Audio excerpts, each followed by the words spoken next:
What is going on, you guys? We are back with another episode. Appreciate you guys for returning. This is the Blue Stable.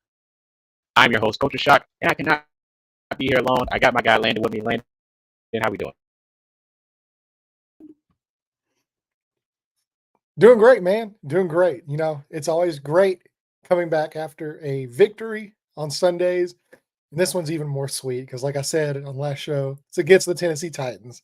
So there's nothing better, really, outside of like winning the division, winning the Super Bowl, any of that stuff. There's nothing better than beating the Tennessee Titans for me personally. And I know a lot of Colts fans feel the same way. Um, so yeah, it's a great week. Super excited, ready to move forward now with getting some guys back for this bigger part of the season. And yeah, couldn't be happier. Absolutely, absolutely. If you heard it here, Landon just mentioned that the Colts did defeat the Titans last week, week 6. The Colts wound up winning 20-17. It was in ugly fashion, but they got the job done at the end of the day. And we're going to go ahead and dive into that, I'm pretty sure. But, it's always a great feeling to go out there and, win a division game. No matter how you do it, at the end of the day, the results matter. Win or loss column, that's the only thing that matters. It doesn't matter about the point differential, how you get it done. Just get it done. And the Colts wound up doing that. Of course, they were without Anthony Richardson. He did dress. But lo and behold, the veteran Joe Flacco got it done again another week. This guy is playing out of his mind right now. Of course, he wasn't perfect, but he's the ultimate backup, a guy you will want at the backup position. The touchdown to Michael Pittman Jr. at the end of the game, it was an amazing play. It was something that none of us thought was going to happen. I don't know how he got it there, but it's big Michael Pittman Jr. You can't miss him. This guy is super tall, and it was against a guy that most Colts fans wanted in the offseason, Legarius Sneed, which was awesome to see. Pretty much just shut up the haters. I'm pretty sure Ballard was smiling at that play. But let's go ahead and talk about Joe Flacco's performance. Of course, he started off with the opening drive to Josh Downs, a beautiful pass down the sideline, beautiful play. And then the third quarter was a little rusty. But like I said, it's not about how you start, it's how you finish. Joe Flacco got it done. What was your thoughts about Joe Flacco's performance? Yeah, well, before I start too, your mic is kind of cutting in and out now for some reason. I don't know if it's on my end or not. So while I'm talking and going through this, if you want to try to see if you can get that sorted out, that way everybody can hear you perfectly. Which, like I said, I don't know if it's just on my end. It might just be me. So if anybody's listening, let us know in the comments. If you can hear Marcus fine, then it's on my end. If you can't, then we'll get it all sorted out. But as far as Joe Flacco goes, yeah, I mean, it was an okay performance. Like, it wasn't good, I don't think. Just from like me personally watching, I thought there was a lot of missed throws. It was very conservative, right? There was a very conservative effort in the game plan. And what's really weird is like you see the beginning of the game, and this is now 2 weeks in a row where we've seen at the beginning of the game that first 15, first 20 play calls where everything's kind of scripted and all that. They tend to be really aggressive throwing the ball. They're throwing the ball downfield. They're just, really kind of pushing the tempo of the offense and really putting a lot of pressure on the back end of the secondaries and the linebackers, especially with Josh Downs. And they're, starting games off really quick, which is awesome because that's what really this team needs. They need to start games quickly.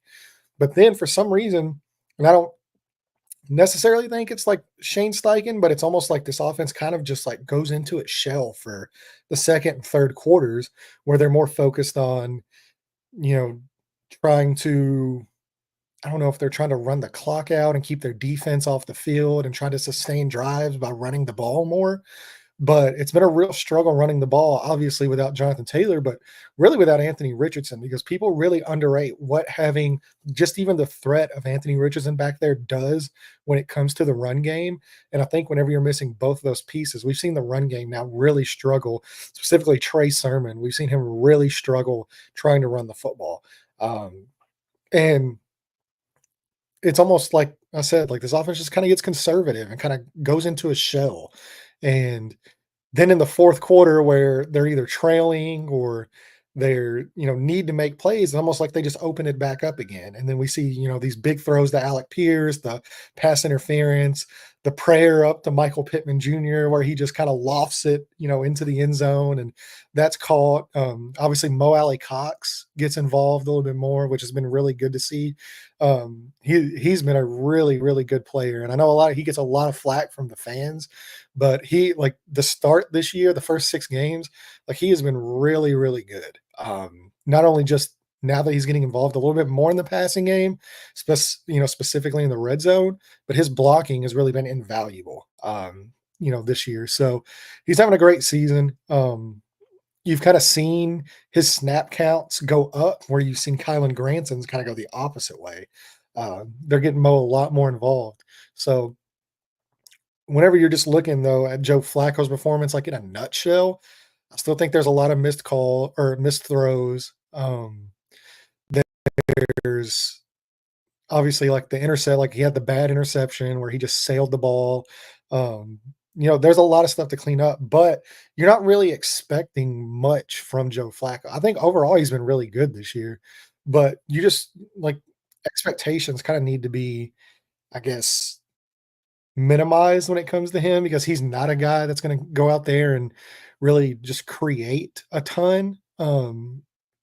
That's where like I think it's just so funny, like listening to the media's portrayal of Joe Flacco and then actually like watching the performances and then like listening, I guess, like whenever you read some of the other stuff about, like, oh, well, Joe Flacco, he's playing like the best quarterback in football and all this. I was like, I don't really see that. I think he's a guy that can come in, he can manage the game very well. He's not going to put you in a lot of bad predicaments. He's going to get the ball out very quickly. And whenever they ask him to open it up, I think he's capable of it. I do think the arm has kind of died off a little bit, where you've seen quite a few passes when he's trying to push the ball down the field. You've seen him kind of float a little bit and they don't have that, zip, but the guy's pushing 40 years old. Like, I mean, like what's to be expected here? Like, um, that's why like I'm still just so bullish on when Anthony Richardson is healthy. I think he has to be the guy. Not only, I mean, yeah, you're going to live with more mistakes than you're going to get from Joe Flacco. Joe Flacco's been in the league forever, but with Richardson, you're going to get. He's going to open up the run game. He's going to help the running backs. He's going to open up, the explosive plays that we see. The Colts are third in the NFL in explosive play rate right now, and that's without Anthony Richardson. Like Anthony Richardson did um, actually has been better if you look at the numbers, which is kind of crazy because we hear about Joe Flacco being better with the numbers. But if you really look at the numbers when it comes to throws down the field, I think 15 or more yards down the field, Anthony Richardson has a better completion percentage than Joe Flacco does this year, which is actually kind of crazy whenever we hear all the talk about Anthony Richardson. The completion percentage, a lot of that has come with the misses, and a lot of that came without Josh Downs, who we've seen kind of like since Josh Downs came back. Obviously, Joe Flacco has been in that role majority of the time, but on that first drive or really the first 2 drives against Pittsburgh, Anthony Richardson was carving them up, and that was really his first game action with Josh Downs, and we kind of saw how important he is to this offense and how important he is to a guy like Anthony Richardson. So I'm really kind of curious to see when Richardson gets back this week, and then you have a fully healthy Anthony Richardson. You got Josh Downs, Jonathan Taylor. Hopefully, will be back as well. And then we expect Pittman to play. Who knows? I'm sure we'll get into that. Alec Pierce, and then really the emergence also of Mo Alley Cox. Like I'm really curious to see how Anthony Richardson steps into the scenario now that things have become a little bit clearer on who needs to be on the field and who doesn't, and like who are your go-to guys in this offense. I agree. Can you hear me now? Yeah, you sound great. All right, good. Um, Sorry about that technical issues, but I agree with you. I was gonna say, personally, like even when you look at that play at the end of the game when Joe Flacco tried to hit Alec Pierce and he like oversailed it by like 5 to 10 yards and he just put his head down. You only can imagine if Anthony Richardson was doing that same throw, he would have hit it right on the money. It's that simple. Of course, this is no knock on Joe Flacco. He's still a good quarterback, but there's a lot of passes when arm strength's involved, and you have a guy like Anthony Richardson that can make those passes, and he's done in the past. And of course, it just hinders the offense because, of course, I think this game was very conservative with gameplay. Like almost 40 pass attempts from Joe Flacco. And a lot of passes sailed, even on the screenplays that you didn't mention. Like all the screenplays I can think of from that game was just so high, thrown in the air. And of course, like Richardson is money when it comes to like screenplays and option plays. So it's like a lot of plays that you've seen from last week against the Titans. You can just imagine if Richardson was there, a lot of those passes, I'm pretty sure, like I can say confidently, it would have worked. What do you think? Yeah, no, I mean, like, there is, like, the caveat, like, I don't wanna, like, come on here, like, say, like, "Look, let's just be, like, real honest." Like, let's get real. Joe Flacco's a better quarterback than Anthony Richardson right now. Like, Absolutely. like, he just is. Um, where Joe Flacco has shined is really, like, the money downs, like, on 3rd downs in the red zone, um, keeping the offense on schedule, um, you know, converting really important drop or really, in converting the chains, like making really important, accurate throws. And like I said, a lot of that does coincide with Josh Downs coming back because he's just been an, a chain mover like extraordinaire. Like the guy's just killing people on 3rd downs. But with that, like, so what I'm saying is like that being said, like Anthony Richardson probably misses a lot of those, and a lot of drives probably would have stalled out with Anthony Richardson in there. So like you wouldn't have necessarily gotten into the red zone. Like you're probably punting on a lot of those drives. But I think the explosives make up for it. And I think what Anthony Richardson brings to the run game, not even just the quarterback run game, I think what Anthony Richardson brings to the way this you have to play the Colts whenever it comes to running the football. I think that would kind of like mitigate some of that, right? Some of the missed throws and the easy layups that he just doesn't hit right now. Um, so I think it's really like a give and take where if you want the offense to stay on schedule, you want to throw the ball 40 times, um, you want, the 3rd down conversions and all that, you probably go with Joe Flacco on that. Like, I mean, I think that's pretty clear.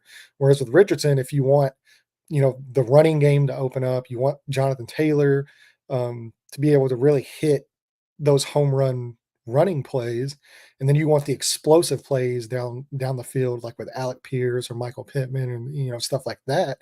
I think that's where Richardson really excels. So it's really two very different type of play styles, each with their benefits, each with their cons.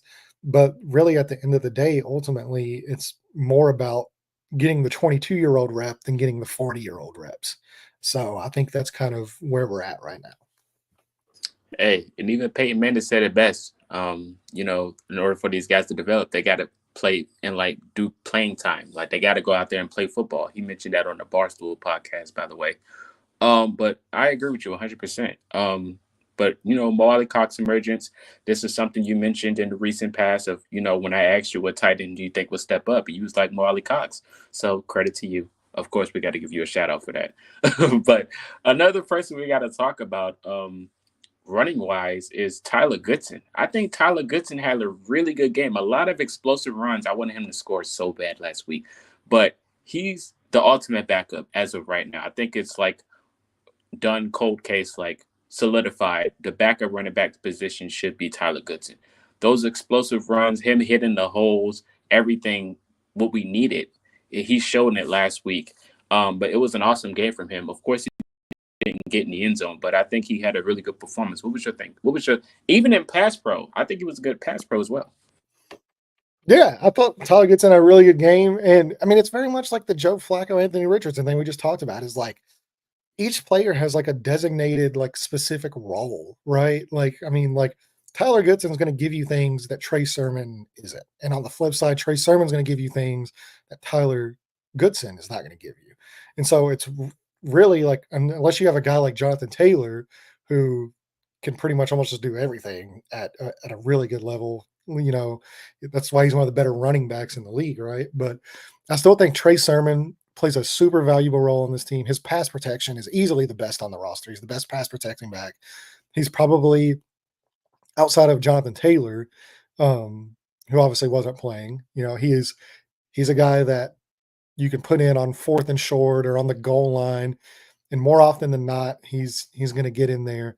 Whereas Tyler Goodson is like really that change of pace guy, where like you can clearly see the speed difference between the two players, right? Like Tyler Goodson hits the hole at 200 miles an hour, and he's making, like they're just not prepared for it. Like as soon as he gets the ball, like it's just like boom, he's just taking it. Whereas Trey Sermon is much more of like a plotter, right? Like he's going to give you the hard runs. He's not going to get to hitting that hole just quite as fast. And that's where I think Jonathan Taylor coming back just really is such an important piece, because not only is Jonathan Taylor is he creating a lot of his own holes, and he's really manipulating defenders in the offensive line and opening up those lanes because of his patience. But Jonathan Taylor also gives you the hard runs where he can convert on, third and shorter in the goal line because he's just so powerful. But then he's also given you the Tyler Goodson where he can hit the hole at 200 miles an hour, and there's nothing you can do to stop it because he's just so fast. So I think if you combine both of these guys, you probably have a guy like Jonathan Taylor. But Trey Sermon, or not Trey Sermon, but Tyler Goodson absolutely was, to me, the better running back yesterday. But I don't want to just knock Trey Sermon's performance because there was so many good things. But I can't remember which rep it was. I think it might have been Tyler Goodson in pass pro. He did have a rep where he just absolutely like laid a guy. And on the flip side of that, you also saw Zaire Franklin get put on his butt pretty good. So yeah, the running backs, I think for both sides, they were really good in pass pro yesterday. But Tyler Goodson he has a lot more juice to him, and you really saw that. I agree 100%, man. Shout out to my dog Trey Sermon. We got to mention Michael Pittman Jr.'s performance. Of course, a lot of angry runs, in my opinion. This dude, playing injured the whole time, came up with a big catch at the end of the game. Like, and that's what you want to see out of a leader. Like, of course, you're going to get hurt. It's the NFL, but playing limited and still being available to go out there to win the game, throwing the game-winning ball to you, that's just something that a leader would do, and it's ultimate wide receiver one goals that you would want out of Michael Pittman Jr. Like I loved it. I loved his ability, his effort, the whole game, especially the catch at the end. Now going into next week, is he going to be available? We're not sure, but I think he can be able to take a week off, especially against the Dolphins. It's a huge question mark going into this week. But what was your thoughts about his performance this game and him playing through the injury? Yeah, well, I mean, I think I said it, going into the game is like whenever you look at the definition of dog in the dictionary, it's a picture of Michael Pittman Jr. beside it. Like the guy is the ultimate competitor. He is tough as nails. Like, I mean, it's just unbelievable that the guy is dealing with. And he even said in the press con, like after the presser, like IR is still on the table. Like they still might put him on IR. Like, but as long as he can stand, he's going to go out there and he's going to play. And the fact that he's not only playing, but he's making crucial plays to win ball games. Like they don't win that game without Michael Pittman Jr.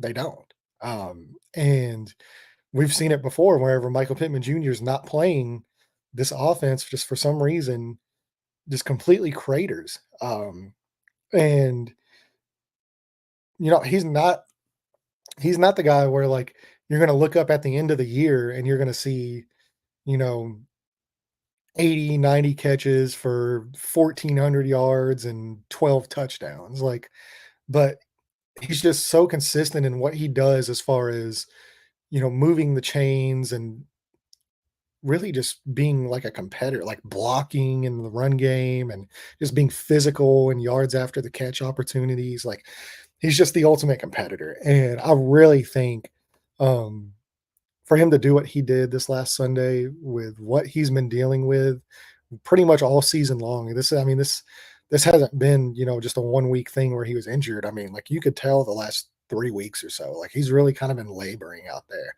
And for in the biggest moment, for him to step up and not even just the touchdown, like there was another like crucial third down at the end of the game where they were running clock that Michael Pittman Jr. made a play, and it helped run the clock down and it basically sealed the game. So, um, Everything that guy goes out there and gives you, that's that's why you want a guy like that in your locker room. That's why you pay a guy like that 70 something $1 million, um, is because of that.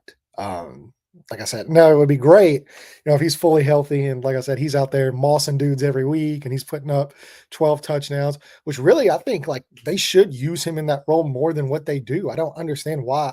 I was literally thinking even before that play pass, and I don't know if I don't know if I tweeted it out.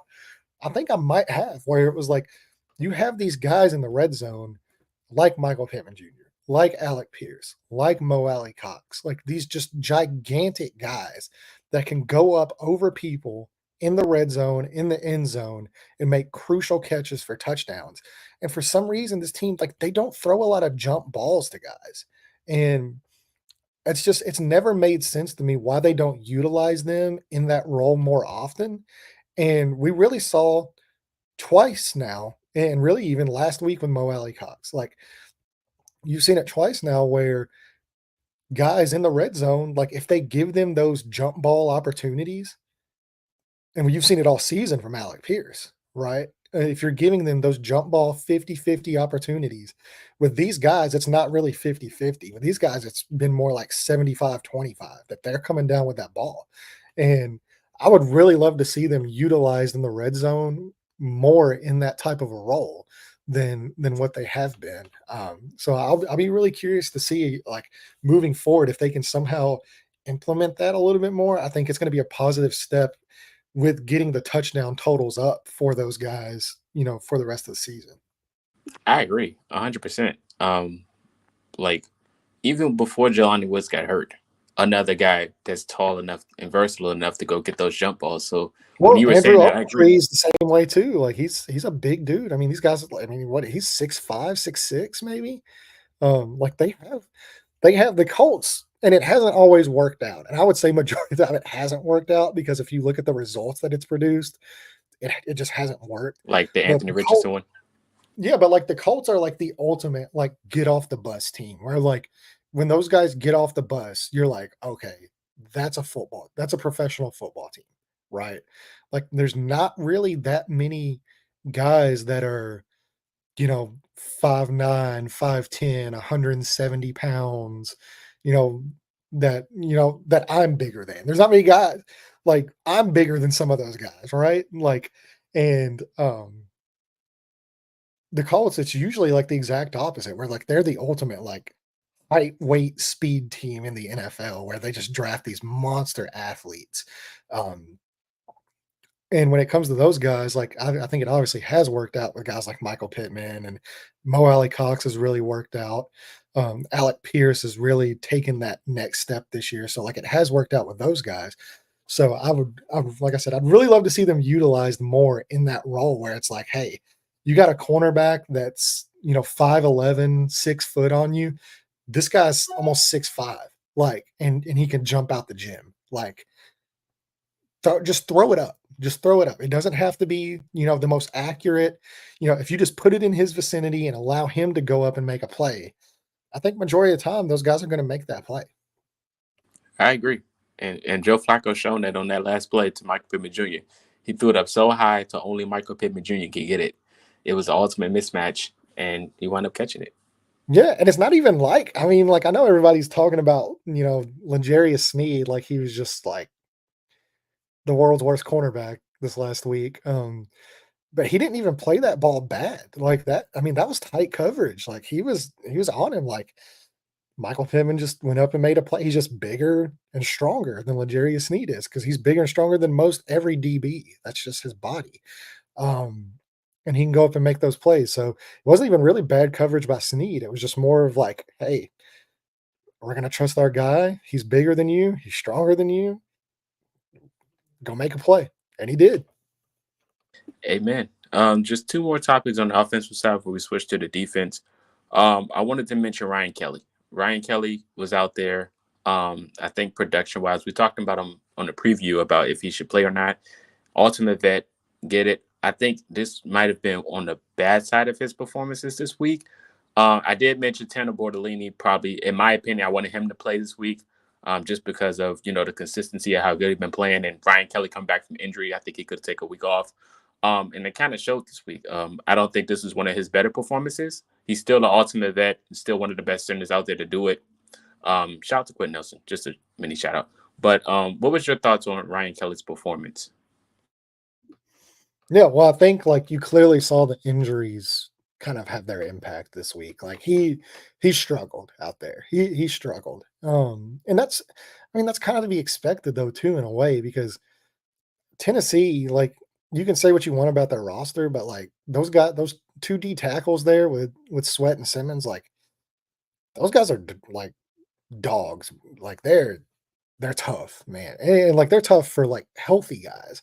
And so Ryan Kelly, I thought you really saw the injuries kind of impact his performance, and yeah, I mean it was just a tough game for him. And so I do think moving forward with the performance that Tanner Bortolini has really like put out there, um, I think you can afford to like rest him. And I mean, I don't know if he hits IR and you set him for 4 weeks or something like that. I don't know how they'll do that, but um, Tanner Bortolini has been phenomenal, as a rookie coming in. And I think whenever you have a guy like Ryan Kelly who is banged up right now, like you can kind of afford to take the cautious route with him where you don't necessarily have to have him go out there and play hurt and struggle and all that. Whereas like in years past, if Ryan Kelly wasn't out there, like it was kind of a struggle for this team.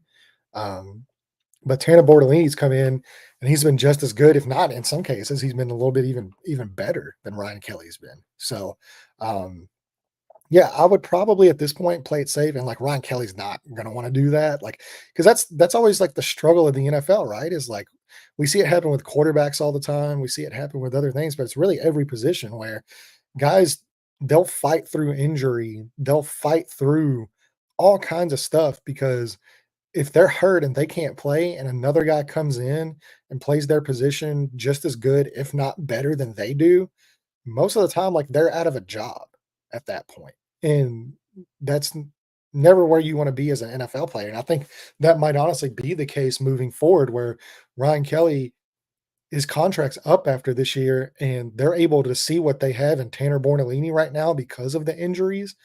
And he's excelling at everything. And so at that point, it's like, well, do we really need to bring Ryan Kelly back on a big contract whenever we have this guy as a rookie, for 3 more years making pennies on the dollar, who's performing just as well, if not better than he is. And that's like the unfortunate side of the NFL business, because at the end of the day, it is a business and those decisions do have to be made. So Ryan Kelly's probably going to try his damnedest to fight through whatever he can fight through to stay on that field and not lose his job.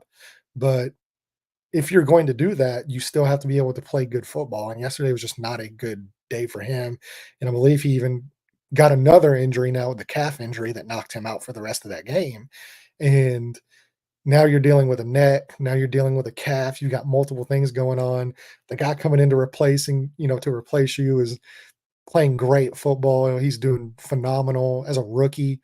And it's tough. It's really tough. And it's really unfortunate for Ryan Kelly. But um, also, congratulations as well to the Kelly family. I know we haven't spoke on that, but they just had another child, and that's really awesome to see for that family. So, um, yeah, hope everything's good. Take you a little break, go spend time with your daughter, get yourself right. For this big push. Yeah, absolutely. I agree. Shout out to them. The last thing I wanted to mention on the offensive side was AD Mitchell. Of course, we could talk about Josh Downs all day, but we already know how much of a dog he is. But AD Mitchell, I feel like his performance, it was pretty good. I think he's improving week by week. I feel like he could have scored last week. I only mentioned AD Mitchell's performance because the guy that was pretty much guarding him, Brownlee Jr., I don't know what he thought. I don't know what the fans thought in the building. They thought he was a lockdown corner, but like I said, the Titans wanted to lose this game on purpose. They had so many flags, and most of them was from pass interference plays. Like, I think AD Mitchell had one play when he got to the end zone, but the flag was called, so it kind of like pushed it away because he was literally holding him going into the end zone. But AD Mitchell's performance, I thought he had a pretty solid day. What was your thoughts about Eddie Mitchell's performance? Yeah, I mean, like, it was okay. Like, I don't think it was, like, good, but it wasn't bad. Like, he made a couple plays out there. I will say this too, and, like, I'm normally not like this, but, like, the Titans kinda got jobbed out on quite a few of those calls. Like, that was not pass interference. Like, I don't think it was. There was a few questionable things out there. Other than that, I thought Brownlee Jr. actually played a really good game, other than just some bad flags going his ways. But, um you take them when you can get them, and you don't apologize for it. Like, how many times have the Colts been on, like, the losing end of, like, just terrible calls, right? 4 games Like, last it's week. I'm counting. Sorry, yeah, it's just, like, constantly last the year. Colts are getting, like, just get killed by these officiating calls. And so whenever you have a week where the luck changes and you're on the receiving side of some kinda questionable stuff and, it's helping you out a little bit, I'm not gonna make an apology for it, right? Um but, Xavier Worthy or not Xavier Worthy, I was thinking the wrong Texas receiver, AD Mitchell. Um, I guess it's since we were talking about guys that are like 5'9" and 170 pounds earlier, I was thinking of Xavier Worthy. Because he's a small dude. But whenever you're looking at AD Mitchell's performance, I mean, like his with Josh Downs coming back, like his snap counts kind of decreased. Um, he's playing roughly, 25 to 30% of the snaps. The big plays haven't come yet, but I mean, they've been there. You just gotta hit them. Um, so I don't think he's been like as bad as what the fans think he's been. I think they were expecting him to come in and just be like wide receiver one, right off the bat, because we've seen it now with guys, um, coming out there and during their rookie year and they're just tearing the league up as rookies. And I don't know if that's what they were expecting out of him, but it just hasn't come to fruition yet. But he's still learning. He's still young. It's going to be a process. It just is what it is. I don't think he's been bad. I mean, he hasn't been great by any means, but he hasn't been terrible either. Like he's playing like a rookie, and so you got to ride the wave. I agree. You got to be patient. I think you got to be patient with him. Let's go ahead and talk about this defense, your favorite topic. Honestly, I just mentioned the Titans beating themselves on their defensive side, but offensively, they could have won. If I was a coach of the Titans, I would have ran the ball. I'm sorry. I would have ran the ball because I thought the run game for the Titans was doing very well. They went away from it. And Will Levis, just Will Levis. He's a walking meme. We get it. There was a few passes Will Levis could have hit, went 50 yards down the field. Some of them went out of bounds. Some of the wide receivers dropped the ball. I mean, like the Titans were just a huge cluster on offense. They had a chance to get the job done, and they just wound up pinching themselves in the foot. I didn't want to say the other word, but pinching themselves in the foot. I don't know. The defense for the Colts, another sleeping week. It was a snooze fest. This is a very boring game, offensively or defensively. So you didn't miss much. Shout out to my dog, Julian Blackman. He could have had 2 interceptions. I'm going to say it now. He could have had 2. Will Levis gave him 1, but he dropped it. But the second one, he was like, I'm not dropping this one. So shout out to Julian Blackman. Another guy I'm pretty sure you're going to mention is Samuel Womack. Samuel Womack is definitely one of the guys I did not expect to have this type of performance. Of course, with Kenny Moore coming back, it was like, all right, he can help a little bit. But Samuel Womack's been impressive ever since he stepped on the field in the Colts jersey. But who's another guy you thought, stepped up? And give me your thoughts about the defense. And I just want to say Hurricane Dio could have got a sack if Julian Blackman didn't get that pick. But what was your thoughts? Yeah. I mean, once again, like here we sit and like it wasn't like a good performance from the defense, but it wasn't as catastrophic as it has been. Um, I really thought they cleaned up a lot of like the missed tackles that they had. Like that was really one of the big keys outside of like the 3rd and 19 give up draw play that they allowed to go for a touchdown, which is Embarrassing. like, Shout out to yeah, Tony Pollard. just horrendous. But really outside of that, I thought they tackled well all game. Um, it's so weird watching that game back, really, because and even during real time, you kind of see it. It's like very reminiscent. Not to bring up like flashbacks, right, for Colts fans, but like it's like very reminiscent watching the Titans offense as compared to like the late Frank Wright, Carson Wentz late in the season offense, like where he was just terrified to let his quarterback throw the football. Like, I mean, and he was like, I mean, there's no way to frame it. Like, it's on tape. Like, you can sit and argue and get in your feelings on Twitter and like do all this, Will Levis defender stuff. But it is what it is. Like, it's on the film, right? Like, um, now I will say, like, to Levis's credit, he didn't. There were two things, like, kind of I noticed, and like one, like I think you could tell the shoulders bothering him, right? Like he didn't have the normal zip that he has on the ball. We saw the ball kind of die off a little bit on like specifically that interception to Blackman. Um, and normally those are balls where Will Levis is able to fit things in the tight windows because his arm strength and the arm talent he has. I thought that was very evident that he was playing hurt. Um, and I think that needs to be mentioned. But even that, I don't think he really gave you the meme worthy play uh, where he just makes like the dumbest decision of all time that you've ever seen from anybody not named Carson Wentz. It's just like I thought he really avoided like the mind numbing play where it's you just lose the game. So yeah, just watching it back, it was just weird because it really was like I think a thing, and I'm sure the injury might have played some part in it, but like if he's hurt, then he probably doesn't need to be playing, right? Like if he's struggling throwing the ball down the field with any kind of zip or anything, like just set the guy. Like, I mean, Mason Rudolph probably would have fared a lot better I was against. just about to say that. I was going to say, Yeah, if you want to win, you'll put in Mason Rudolph, but I think they're going the yeah, other direction, but I don't want to mention it. yeah. I mean, like Mason Rudolph probably would have done better in that game, and I think not only because, like I said, Levis was kind of he wasn't healthy, and I think you could really tell because they were giving him like they to complete as many passes really as he completed, like and to still not throw for 100 yards.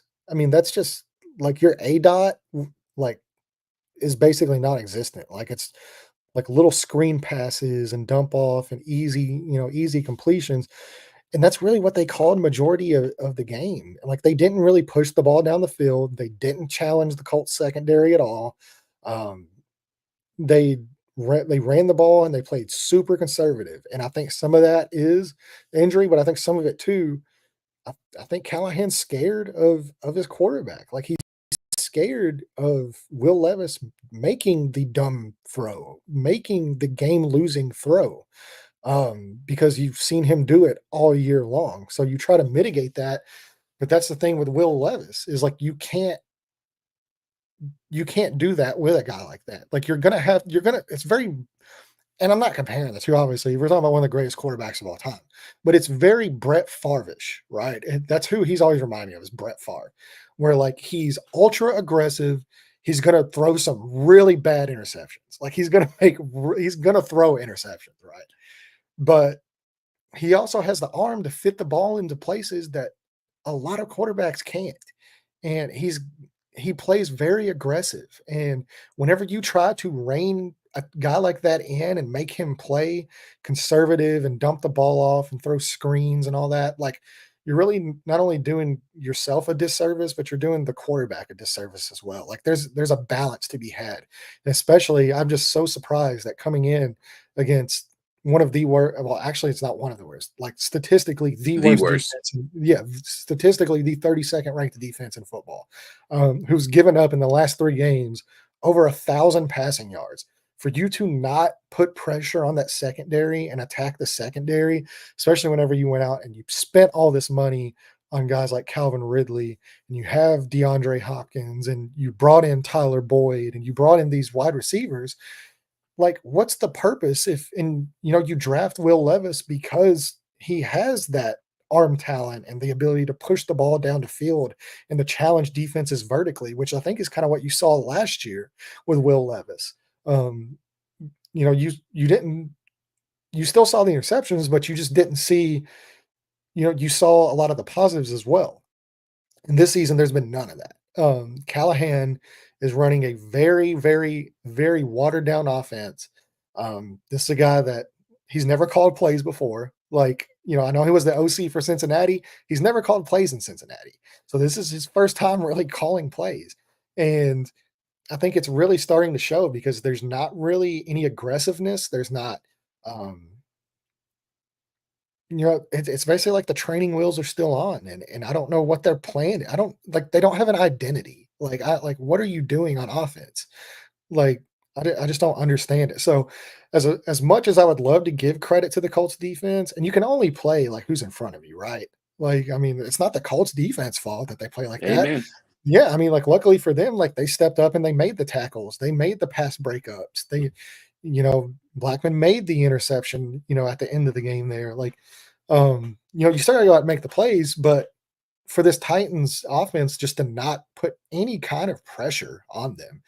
And the Colts still only won by 3. So it's gotta be better moving forward. Like, I mean, division games are weird, especially if you can get a win on the road in the division, you're happy. And you get out there with a win, and it just is what it is. But I don't think this is like an indicative performance of like, well, I think this team's got it figured out. I think the Colts defense has it figured out. They're going to be much better moving forward. You still had no pressure, no sacks. A lot of that was game plan by Tennessee. Like I said, getting the ball out quickly, these short completions, not allowing the Colts pass rush really to make any kind of impact in that game. And if that's the way offenses are going to play the Colts, then as long as you can shore up the tackling like they did yesterday, you're probably going to have a little bit of success. The running game has to be better. Like the Titans, like you said, they really kind of got away from what they were doing well. And it is what it is. But I think, like this is, I don't think, like I said, I don't think it's an indicative performance of like this defense has it figured out and this is what you can expect moving forward. I think whenever you get into like the gauntlet that they're about to go through after Miami, where you got to face the Strouds, you got to face the Josh Allens, who just got Amari Cooper, right? You got to face the Aaron Rodgers now that he just got Devontae Adams. Devontae Adams.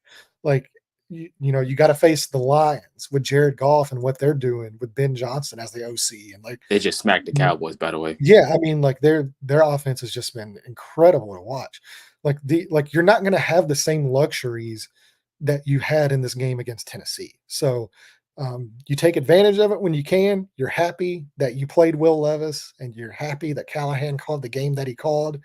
But this isn't the place for you to like start getting comfortable and start thinking that this defense has made a real step forward outside of really the tackling improved. But it's been so week to week with that, where like we saw him tackle a little bit better in the Chicago game.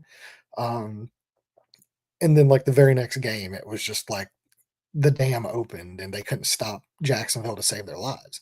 So it's really just kind of been a week to week thing. So you just better hope next week against Miami, who's playing a backup, they're probably not going to be able to pass the ball. But one thing they do very well is they run the ball very well with that Shanahan style scheme, the motions, all that, the same schemes like Green Bay runs that absolutely annihilated this team because And much faster. Yeah, Malik Willis didn't have to do hardly anything in that game. And so this is a game where like you're going to be faced kind of with a similar thing where like they're going to run that same style of offense. They're going to try to run the ball a lot.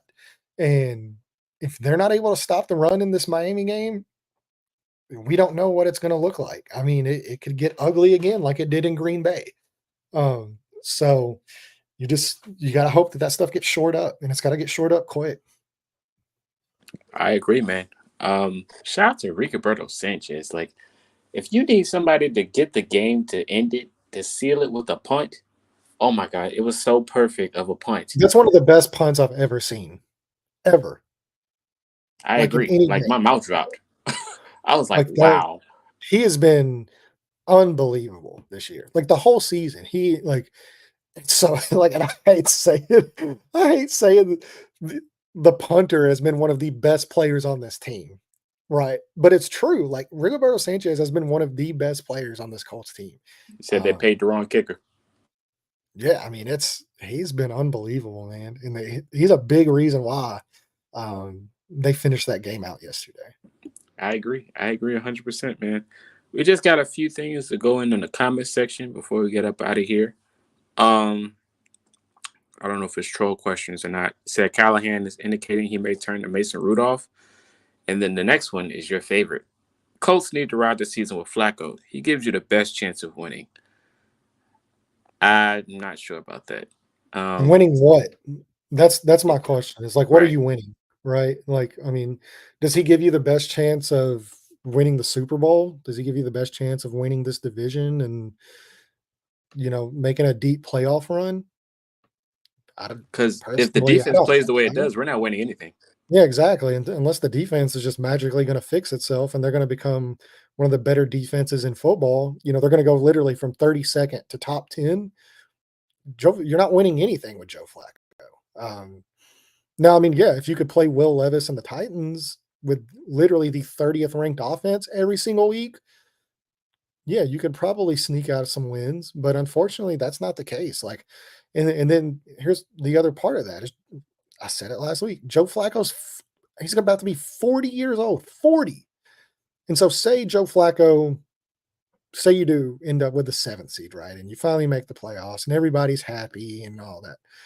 I'm not under any impression that this team's making any noise in the playoffs. They're probably getting beat in the first round. Joe Flacco retires. Where are you at next year? Where are you at next year? You're in the exact same position you're at now with a quarterback that hasn't gotten the reps, that needs to play football, and you don't know what you have. But now he's moving into his 3rd year. So really, the only thing that can stop Anthony Richardson, in my opinion, from playing football is Anthony Richardson. Right now, it's just the fact of the matter that he is injury prone. I think it's fair to use that term at this point because it is what it is. I mean, I think, what is this now? 24 games into his career, he started and finished 4 games, 4 out of 24. So, yeah, I mean, at this point, it's a fair assessment that, yeah, he probably deserves that label. And he'll have that label until he can prove that he's not, right? If he can make it through the rest of the season healthy, not miss a snap, not miss a single game, that's perfect. Perfect. That's what we need. And then, you see what you have and you see if any improvements made. And then next year, you try to build off of that. And then at the end of next year, I think you'll know what you have with him. And it's either good or it's not good, right? But the kid's got to play football, and starting Joe Flacco gets you nowhere. It puts this franchise right back into the same hamster wheel it's been in for the moment Andrew Luck retired. It's the exact same thing that they've been doing from the moment 12 walked out that door, and it's not the right decision. I agree, man. The defense wins championships. You guys know that motto, so I don't even know why you would put so much pressure on Flacco. Flacco's good in the first half. He's old, so the arm gets tired. So if you're preparing yourself to dink and dunk, you're going to have a long game ahead of you, especially if that defense ain't showing up. And it showed this week when we played the Titans. Like, it was very conservative, very conservative. So, I mean, we're going to have to figure it out. You need a guy like Richardson that's a playmaker, because if not, it's going to be a long game. Yeah, well, that's what I said. It's like, I think now, like, moving forward, like, you do kind of get a Miami team that is kind of on the ropes with how they've been playing. Of course, they're coming off a bye week because that's 2 teams in a row now coming off a bye week. But 2 is still not playing. The offense has looked completely broken without him. And so this defense, like, you better have a decent performance because this offense looks like one of the worst offenses in football the minute Tua went down. It might actually be the worst offense in football from the moment Tua got hurt. They might be the worst offense in football. So if this defense comes out there and gives them life, that is a huge red flag, massive red flag, moving forward. But the good news is, like, you do get, like, I expect Jonathan Taylor to probably play this week. Anthony Richardson, in my opinion, should play this week. I thought he should have played Sunday. Put him in. I mean, that was another thing that I had said, and, like, I guess, like, people just took it the wrong way, because to me, it has nothing to do with Anthony Richardson. He wanted to play. If it was up to him, he wouldn't have even come out at the Steelers game. Like, he would have played. He'd be on the field all the time.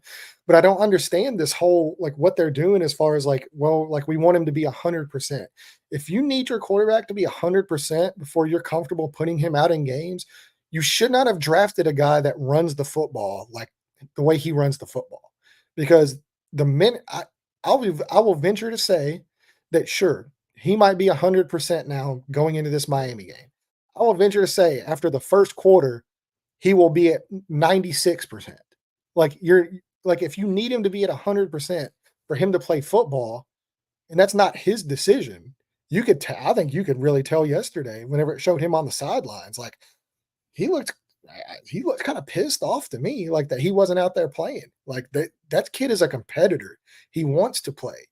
And so I just didn't agree with the decision from the coaching staff and from the front office or whoever made the decision. I didn't agree with the decision. If he's healthy enough to be the emergency quarterback, if he's healthy enough to go through practice, even if it's limited practice, if he's healthy enough at that point to go through all that, he needs to be playing football, because that's what he really needs, is to play football. If you need him to be 100% before you're comfortable throwing him out there, you didn't make the right draft choice. It's just that's the crux of it. Like, guys aren't going to be 100%. And if you want him to stay 100%, then quit calling quarterback runs, quit calling options, make him a drop back passer like Joe Flacco, and he will probably stay a little bit healthier. And at that point, if you're making him do all that to stay healthy, then you're taking away what makes him him. And you failed him at that point. So I'll be curious to see. I trust Shane Steichen in his development. I really do. Like, I think the world of Shane Steichen, but I just didn't agree with the decision. It is what it is. Moving past it, he's playing this week. That's all that matters. He's going to play this week, and he's got to stay healthy. He has to stay on the field. No ifs, ands, or buts. Stay on the football field. Don't put yourself in the position to have the Colts coaching staff say, we're going to set you this week. Don't give them the chance, just. I agree, man. And that goes to game plan as well. Like, you got a quarterback come back from injury, you're gonna have to try to balance it out between the run game and pass game, especially if you with Richardson or Flacco. If you're aggressive, stay aggressive. Like, keep what's working. Don't try to get too conservative and try to take the gas off the pedal.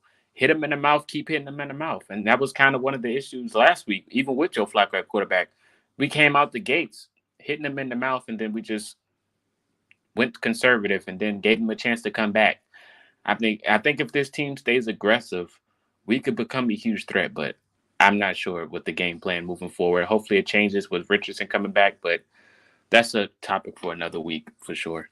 Yeah, just in the nature of Richardson. Like, it's just in his nature to be aggressive. A lot of them, like, I mean, here this season, a lot of the times it's gotten him into some trouble, especially with the turnovers. But it's also what enables him to make these explosive plays and push the ball down the field and to be aggressive. So you take the good with the bad. It's part of starting a rookie quarterback. But what I don't want to happen is basically what we just saw with Tennessee this last week, where you're taking away really what makes him him, and you're handicapping him, and you're stunting his growth. And so, I mean, if you're going to play him. Like, let him run, let him throw bombs, let him go out there and play and do what he does. Like, that's why you drafted him, to be that special type of playmaker. Let him go make plays. Quit coddling him. Like, just throw him out there and go play football, dude. Oh yeah, I'm expecting the show in Miami against Miami. I already know it. So we looking forward to that. But I give you more of my TED talk this Friday when we talk about it. I'm pretty sure you're going to be excited for that as well. I'm pretty sure you guys are going to be excited. Shout out to everyone that tuned in today. Shout out to everyone that tunes in on every platform that we're located.